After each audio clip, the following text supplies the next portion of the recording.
What's going on, everybody, and welcome back to a brand new episode of Leveling Up with JC with the Shot. It's great to be back, another week down, and about to have another episode in the books. So we are up to level 6 here, and I'm excited for this episode because it's a little bit different than the past episodes. Obviously, in the past episodes, I've talked a lot about different areas related to gaming, right? We've talked about mental health. We've talked about storylines of where people have come from. I've talked about influential characters in my life. We've talked about culture. We've talked about a variety of different things. And so for this episode, it's a little bit different because it's almost like a review episode, but also it's an episode that I want to focus on a story and development of a game and what that impact has had on me and what I've come to appreciate about these types of games. So I say this, and I'm doing this episode with hopes that I don't spoil too much about the game. And I say that because I know I have people that are going to watch this that still haven't played the game yet, and I'm not to the point of saying the game yet. So you're probably wondering what game is he talking about. If you know, you know. But I don't want to spoil anything. And when I do reviews, I actually got this idea from Bear Claw about reviewing this game that I put so many hours into already. And so last Friday, as you all know and heard in the last episode, I talked about The Last of Us Part 2 coming out. I also talked about, in my most influential character episode, that Joel from the first Last of Us is one of the most influential characters that I've had, and that I aspire a lot of my attributes to be similar to in terms of a fatherly figure. And I talked about The Last of Us being one of my favorite games of all time. So, The Last of Us came out in 2013 on the PlayStation 3. In 2014, The Last of Us Remastered came out on the PlayStation 4. So, if we're thinking back to 2013 when the first one came out, one of the most groundbreaking games for the PlayStation 3, in my opinion. Just the sheer fact that the graphics were phenomenal, the cinematics were amazing. They're very well intertwined, and the storyline was great. Can always say that it is the best story game that I've ever played. And it had multiplayer, which was interesting. The multiplayer was hit or miss. Some people either loved it or were just like, it's whatever. You should have just stuck to the story. I didn't dabble in the multiplayer that much because I was like, it's a focus on the story game more than anything, and that's what I wanted to remember it by. So fast forward 7 years, The Last of Us Part 2 finally comes out last Friday. And this has been a long-awaited game. Naughty Dog, who is the developer of the series, has continually pushed this game off. It has been delayed numerous times for a variety of different reasons. It was supposed to come out last year. It didn't. It got delayed. It was supposed to come out towards the beginning of this year. It didn't. It got delayed. So people were wondering, are we ever going to get this game? Are we ever going to get a sequel to the game that we loved? Like we saw gameplay a couple years ago at one of the big video game conferences, but nobody knew when the game was coming out.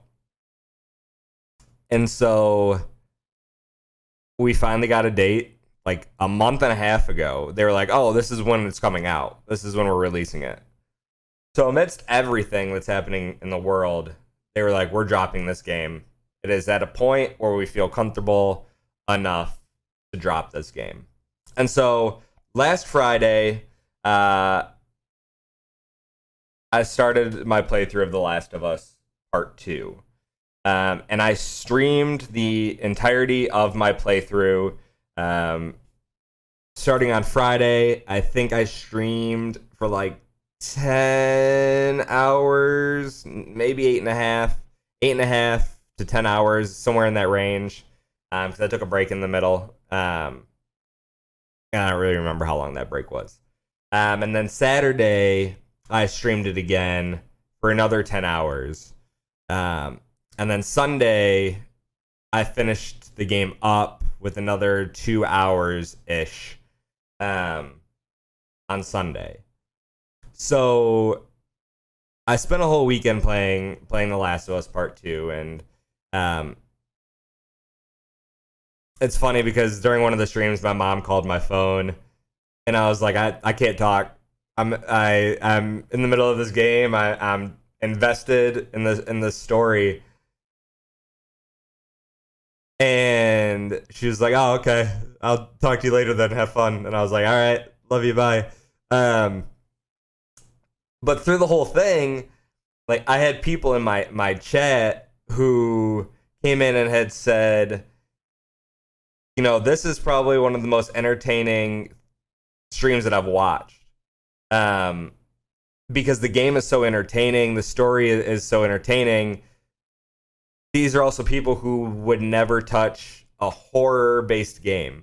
It does have some, you know, horror aspects to it. I wouldn't call it a horror game. I guess they would call it like a survival horror. But there are points in the game that are scary. Like, there are jump scares, right? And that's I don't want to say what the first game was built on, but that's what gave it such like an ominous vibe in the first game, because in The Last of Us, they have what's called infected. And for those of you that have never played The Last of Us or know anything about it, I'll give you a brief synopsis of what the game is. I probably should have done this at the beginning, but now that I'm getting more into the gameplay itself and the storyline, I feel like I should talk about this. So the first Last of Us focuses on this outbreak of an infection that sweeps the globe, and it is a post-apocalyptic time. There's this group called the Fireflies who are said to be this group of scientists and doctors who provide a safe haven that are actively trying to find a cure for this infection. So at the beginning of the first game, we see Joel, who is one of these individuals that is tasked with finding the Fireflies. And he meets this girl named Ellie, and he's told that he has to escort her because she is the only, to everyone's knowledge, she is the only immune individual to this infection. So the whole game in the first one is Joel taking Ellie across the U.S., essentially, to Boston, where St. Mary's Hospital is located, where the Fireflies are located. And he's trying to deliver her to the Fireflies to be able to run tests, to be able to develop a cure, right? Your typical apocalyptic storyline, right? Like, you're trying to find a cure for what happens, right? Survive on your way. You're gonna run across different groups.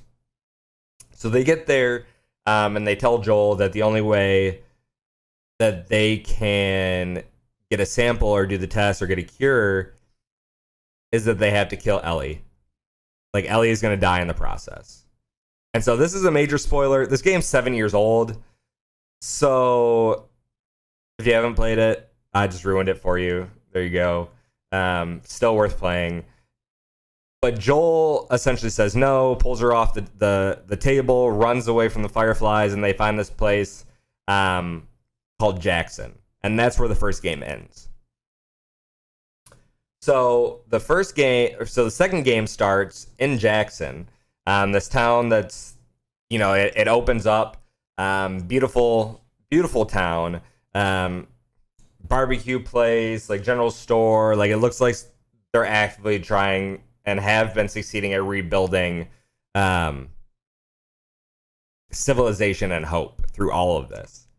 And this game takes place 5 years later. So it takes place 5 years after what happened in the first one.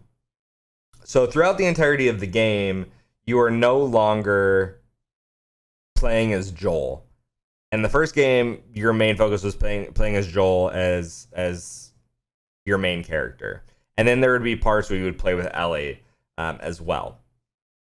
5 years later, we now get to play as Ellie as the main character. So we get to see everything from her perspective and see what's developed over the last 5 years since the first game. Throughout the game, there are flashbacks that kind of bring together the first one to the second one. So you flash back to times within those last 5 years to see what's taken place, important timelines and events that have happened in those 5 years.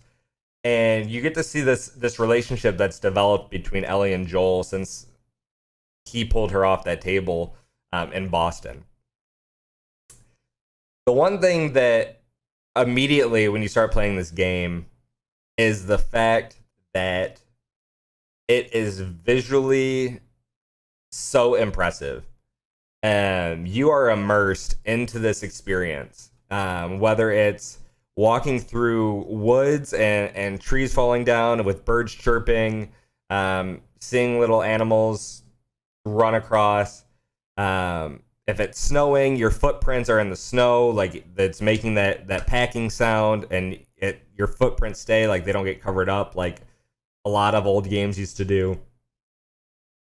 So visually, you are so immersed into this game, and that's part of the reason why when you play it, I think when you're in these dark parts of the game, when you're going through dark, broken down buildings with just a flashlight, the fact that it gets to you, like you take up a sense of fear yourself because that's how immersive it is. And that's one of the aspects that I love so much about the game.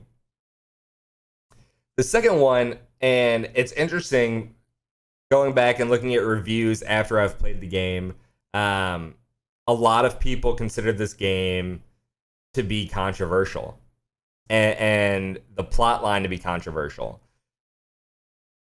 And it's really interesting to look at those reviews, and I can see where those reviews come from. And this is where I'm going to try not to spoil the gameplay and the storyline. But in this game, you, as Ellie, run into a variety of different groups that essentially are become your enemy. And there's a group in the very beginning that essentially attacks Jackson, and your goal as Ellie is to essentially seek revenge on that group. Now, throughout that storyline, Ellie takes out a ton of different people, kills them in a bunch of different ways, and this is where the controversy has come into play in a lot of the reviews that I've seen, because what they talk about is that it's promoting, or it's showing that the only way to exact revenge is violent and through killing and unnecessarily taking people out, which I get, right? Like last week in my episode, I talked about mental health and what that looks like, and I think when playing this game after I had filmed that episode, you see a lot of different mental health issues and concerns take place in this character. She struggles with wanting to exact revenge, and finds connections in the people that she kills with people that's in her life. And so towards the end of the game, there's a battle that takes place that she truly struggles with having. And it's interesting because there are two playable characters in the storyline. And again, I don't want to spoil a lot with this game, so I'm trying to be as vague as possible.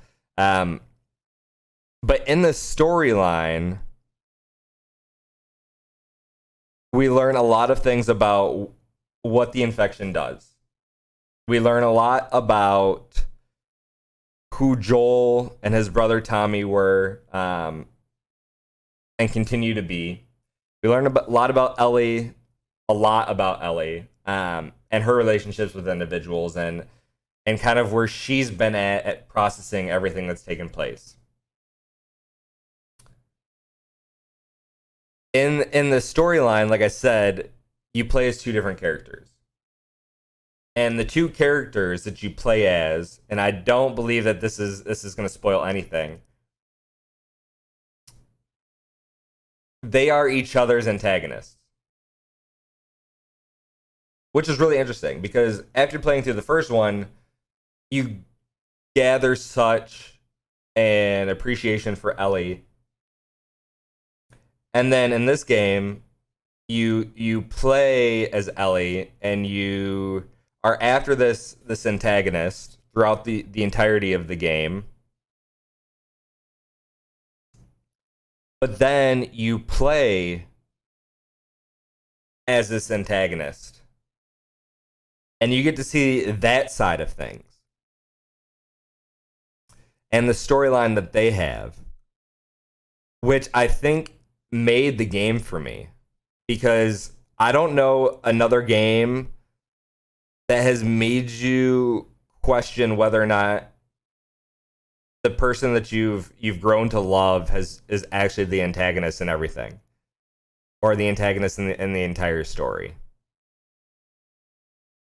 The voice acting, phenomenal. The story and the way that they developed it from start to finish, phenomenal. The way they left the game leaves it open for possibilities for future games. It left me wanting to play another 10 hours, and I hope to God they have a DLC that comes out for this game. Because as soon as I finished the game, I was like, I need to play this again. And for a game to be able to do that for me takes a lot. I think I talked about Halo 2 being one of those games that I would continually play over and over because the storyline was so good. There were moments in this campaign and in this storyline that I was like, I don't want to continue playing. And I say that because I go back to the immersion piece. I was so immersed that I was legitimately terrified going into some of these areas. And there were times where one of my buddies, who may be a guest next week's episode, would say, like, I had to look away because I just can't do this. Like, I just can't do it. He's also one of those individuals that said, I struggle with horror games because I don't want to be the one that's in control. And I'm very similar. I am not a huge fan of horror games. The ones that I have played, I have made other people take control, because I know if I'm in control, I just won't continue. But this game is different because it's not all horror. Like, you know that things are going to jump out at you, but there's a greater story, and that's the thing that continues to drive you through, which I appreciate a lot. we throughout the first day of playing this game, I went through a variety of emotions. I went through joy, I went through fear, I went through anger, I went through sadness. Like, I legitimately cried playing this game. I cried at the end of this game. Throughout it, like, it is a game that continues to build on the emotions that it instills. And I'm sorry, my nose kind of itches.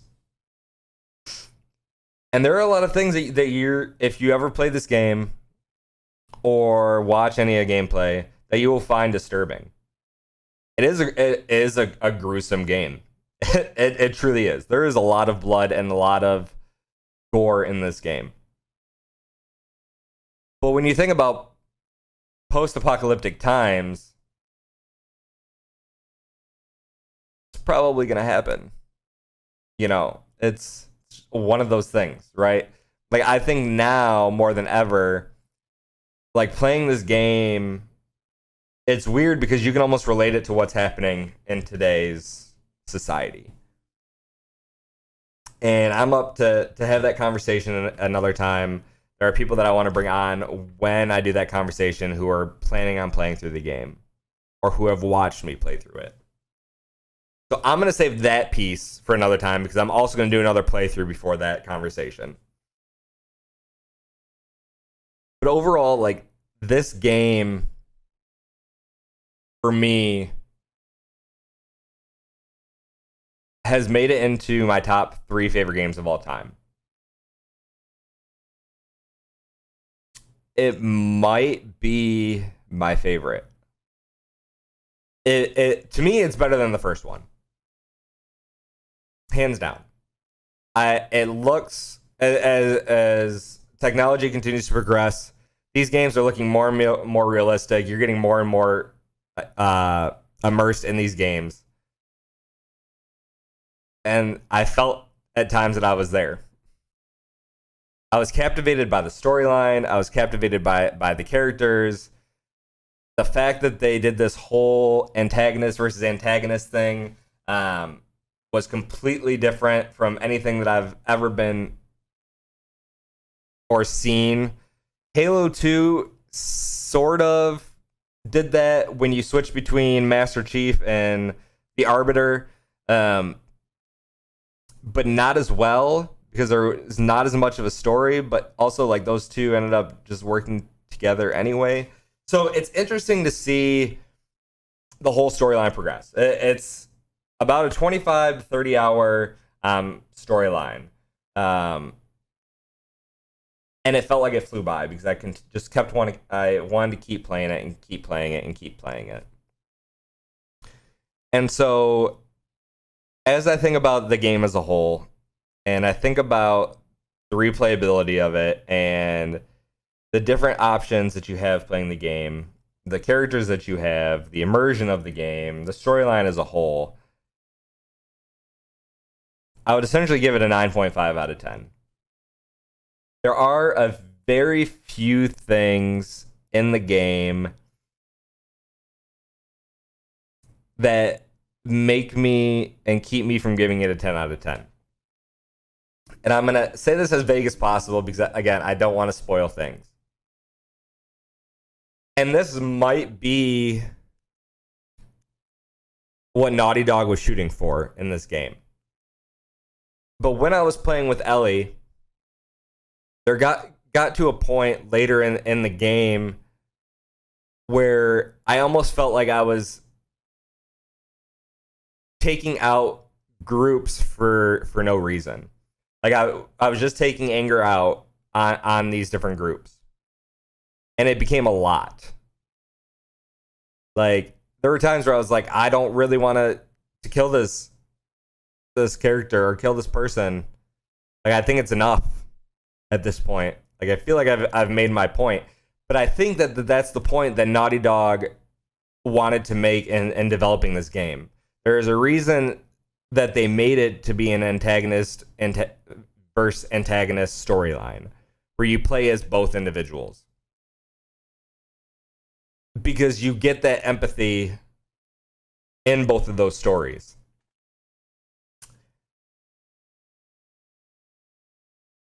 And so I don't know that I fault them for that. But at the same time, sometimes they went a little bit too far. The only other thing that would keep me from giving it a perfect score, at times it felt a little clunky, and at times the action scenes didn't necessarily make sense. And I say this with in mind that all the action scenes are great, but there are times where you're with another character and you're hiding behind something or you're hiding in something, and you know that they are in sight of an enemy, and the enemy doesn't do anything until they see you as the main character. They don't do anything. So I think just to push it, and that's very, very nitpicky in a phenomenal game. Very, very nitpicky. And I get that. That's how amazing this game was. Like, honestly, I'd probably give it a 9.75. It's an amazing game. And like I said, this episode is very different, and I will continue talking about this game in future episodes. And I want to talk about the implications that it has on society and the comparisons that it has to today. Because I think we can actually learn a lot from this series, which is, again, goes back to the influential piece, goes back to stories that have had the most impact on me as a gamer and as a person. So we're going to come back to this. 9.5 out of 10. Last of Us Part 2. Definitely worth playing. Definitely worth playing again. I hope DLCs come out for it. I truly do. And with that kind of being said, I'm hoping to have a guest on the show next week, as well as the next couple of weeks. I'm not going to tell you what's coming up. You're going to have to tune in to see what's next. But there's some really cool things in store in the future. And speaking of in store, there is now JCwithTHEshot merch that you can purchase, and everything purchased in the store between now and July 7th is being donated to Black Lives Matter organizations. So any funds made out of those purchases are being donated back to BLM organizations. So I'll put that link in the description. Please like, share, and subscribe. I got to do the whole YouTube thing. I want to see these videos and more engagement in them because I enjoy doing this. And if you have thoughts on what you want to see me talk about in future episodes in regards to gaming, please shoot those my way. I'd love to hear what you all have to say. So that being said, thank you for watching another week. Hope you all have a great weekend. Next week is 4th of July weekend. I'll be off for 5 days from work. My birthday also falls in that time period within those 5 days. There will be an episode next week. So stay tuned for that. And then there will be a special birthday episode the following week, which I'm excited for. I hope y'all are excited for. So take care, be safe, wear your mask, wash your hands, and as always, it's great to see you all. I can't see you all, but thank you so much for watching, and we'll see you next week.